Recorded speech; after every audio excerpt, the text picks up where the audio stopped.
Namaste viewers, and thank you so much for watching Sanatan Waves.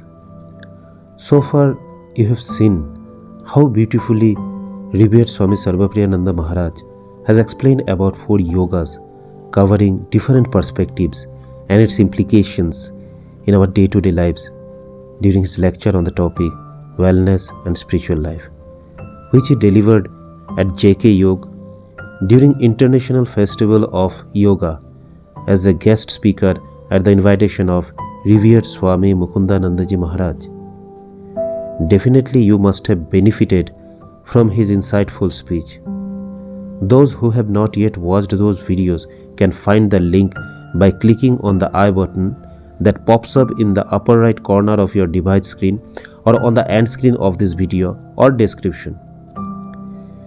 This video is from the Q&A segment during the same event. You may find the conversation directly connected to our inner quest regarding our life, spiritual understanding, and overall well-being in a real sense.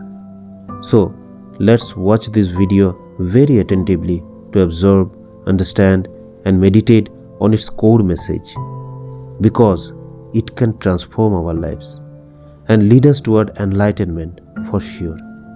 Please watch the video till the end, because at the end of this video I shall share a brief summary as per my understanding of what has been discussed during the session. So let's watch the video. I'm going to move on to the next question that many of us are caught up in our day-to-day life, whether it's progressing in career, whether you are a student or if you have a business or whatever. And often we lose the sense of who we are. You did touch upon the point of who am I a little bit, but can you shed light on what is the purpose of life? Who am I? And how to find it? You have written books on that as well. So would like to learn a little bit more about it from you. Yes. Our real nature is the Atman, Brahman, call it God. God is the real nature of everything in this universe, including ourselves. And the goal of human life is God realization. Again, in Swami Vivekananda's very powerful words, the goal of human life is to manifest the divinity within, do it by knowledge, that is Jnana Yoga, do it by psychic control, that is Raja Yoga, Dhyana, do it by love, that is Bhakti Yoga, or by service, which is Karma Yoga, by one or more or all of these, and be free. That is the whole of religion. Books, temples, doctrines, churches, they are secondary details. So the goal is God realization. But what do you mean by God realization? It's the manifestation of the divinity within us.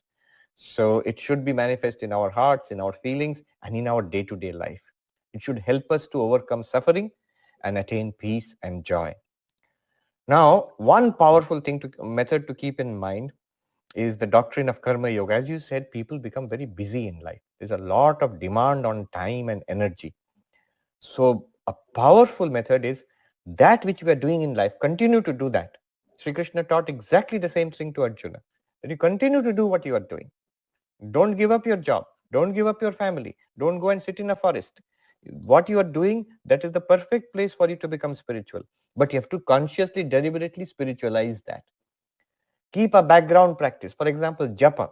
If you have got Ishta mantra, japa is a powerful background practice. It's like the tanpura at the background of a classical music performance. It will be there. At any time you can start mentally doing the japa.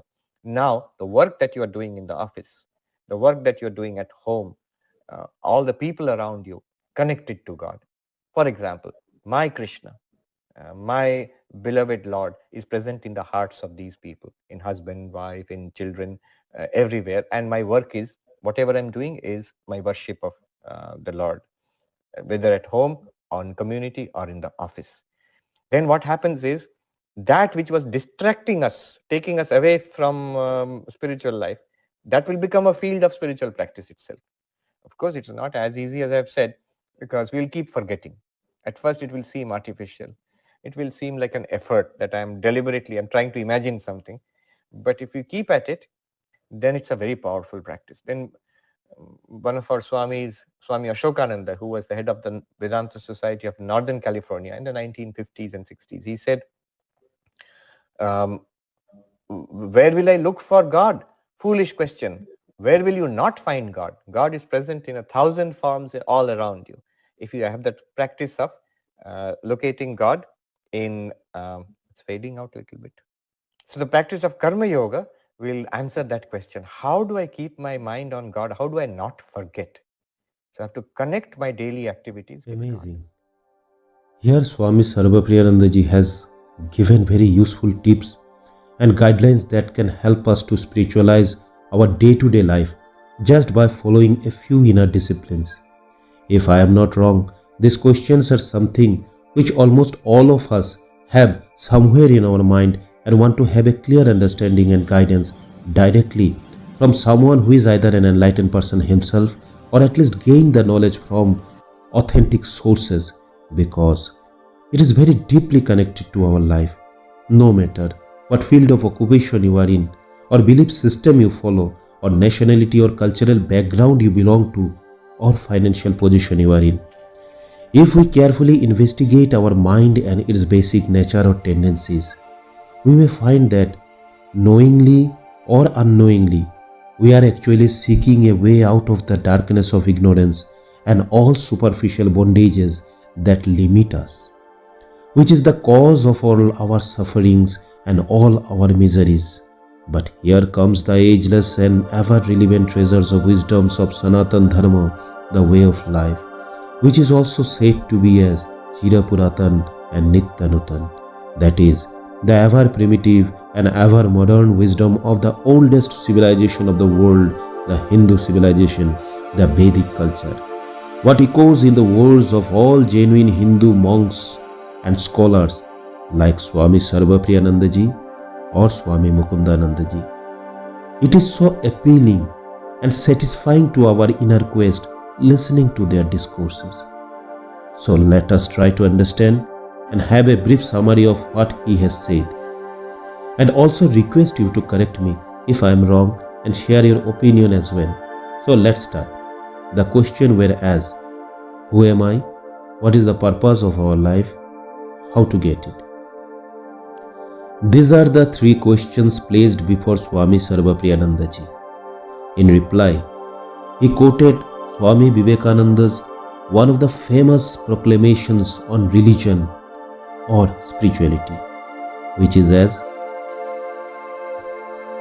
each soul is potentially divine. The goal is to manifest this divinity by controlling nature, external and internal.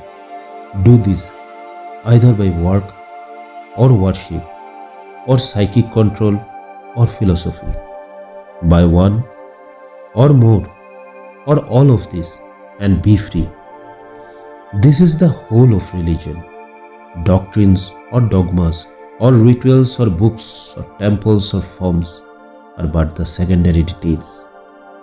In these three sentences, Swami Vivekananda explained everything what the whole world of religion is all about.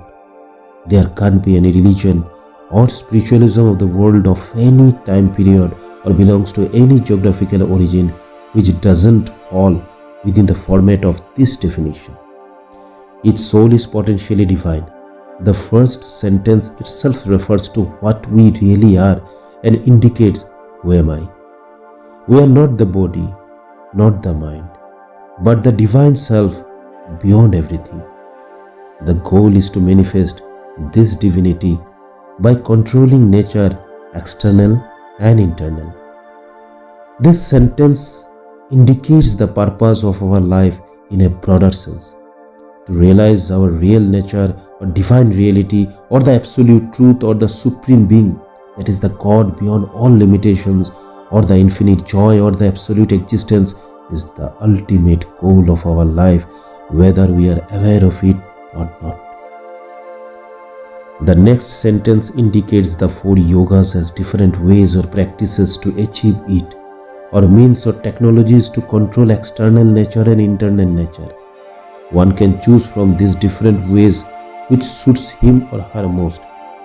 It can be one of the yoga or combination of 2 to 4 of them, which at the end set us free from all bondages and all limitations. This is the purpose of our life. Again, he emphasized on doctrines of karma yoga as one of the practice which suits perfectly for those who don't have much time to spend in long meditation or ritualistic practices. Here, what one need to do is to convert their regular activities as worship of God. You don't have to change the work you are doing. The only thing you need to change is the purpose of doing the work or for whom you are doing it. You have to convert all self-centric or egocentric work into God-centric activities. Doing for God is nothing but seeing God in the heart of those for whom you are doing. This is the way one can spiritualize all normal activities or duties and transform them into worship of God. But it needs very sincere effort and regular practice to make it a habit. Of course, continuous japam of Ishta mantra internally while doing activities in the external world can be a great help for those who have already received mantra diksha. But for the rest, selfless commitment toward higher cause is the key. Whatever we do to satisfy only our small self are the cause of all dukkhas or sufferings, and whatever we do for the benefit of others is the source of endless joy, happiness and peace. This is not something to believe but to practice, experience and realize. Thank you once again for watching and supporting Sanatan Waves. Namaskar.